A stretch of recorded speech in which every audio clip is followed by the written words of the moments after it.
Petrol की कीमतें, अगर पेट्रोल की कीमतें बढ़ जाती हैं तो हर आदमी के उसकी हीट हर आदमी तक पहुंचती है। दूसरा जीएसटी, जब जीएसटी में इजाफा होता है तो उसके साथ ही हर चीज उसकी कीमत बढ़ जाती है। तो जीएसटी बढ़ा दी गवर्नमेंट ने, पेट्रोल की कीमतें बढ़ा दी गवर्नमेंट ने। अब आम आदमी कहां स्टैंड करता है इस वक्त? देखिए, जीएसटी का तो हुकूमत ने इस बात का भी इंतजार नहीं किया ना कि पार्लियामेंट से ये कानून पास हो जाए तो उसके बाद उसका रेट बढ़ाया जाए। वो तो कल रात उन्होंने बढ़ा दिया। उसका तो इमीडिएटली आप देखेंगे आइंदा चंद दिनों में इसका जो इम्पैक्ट है वो आपको आना शुरू हो नहीं, हर चीज जो है वो तकरीबन 1% हर 100 रुपए के ऊपर, मतलब 100 रुपए के ऊपर। लेकिन ऐसा होता नहीं है ना, वो मल्टीप्लाई होता है।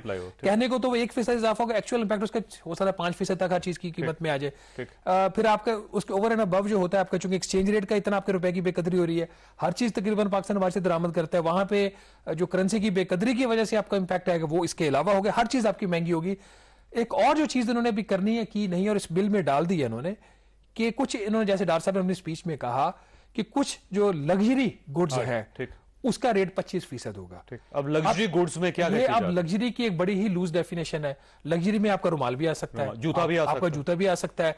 अच्छा, जो लग्जरी के ऊपर रेगुलेटरी ड्यूटीज बढ़ाते हैं उसमें गाड़ियों के टायर्स भी आते हैं। अब टायर तो लग्जरी गुड नहीं है, ठीक है। तो ये इसकी एक बड़ी डिबेटेबल चीज है। उसका रेवेन्यू उसके मोटरसाइकिल का टायर है, गाड़ी का टायर है, साइकिल का टायर है, लेकिन लग्जरी तो नहीं है। वो तो लग्जरी इन्होंने डाला हुआ है ना, तो उसमें टैक्सेस आप पता नहीं इस नोटिफिकेशन में डालते या नहीं डालते, हमें नहीं पता।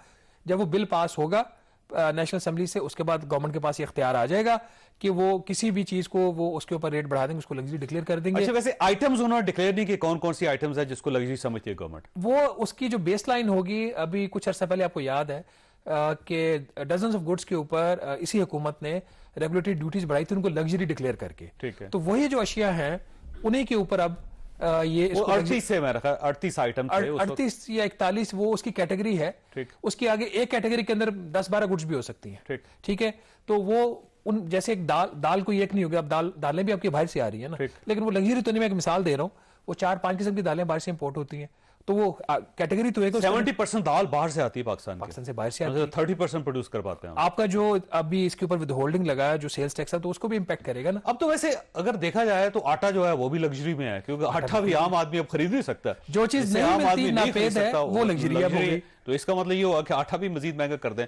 इसी तरह कुकिंग ऑयल है वो भी लग्जरी है इस वक्त, शुगर इस वक्त लग्जरी है।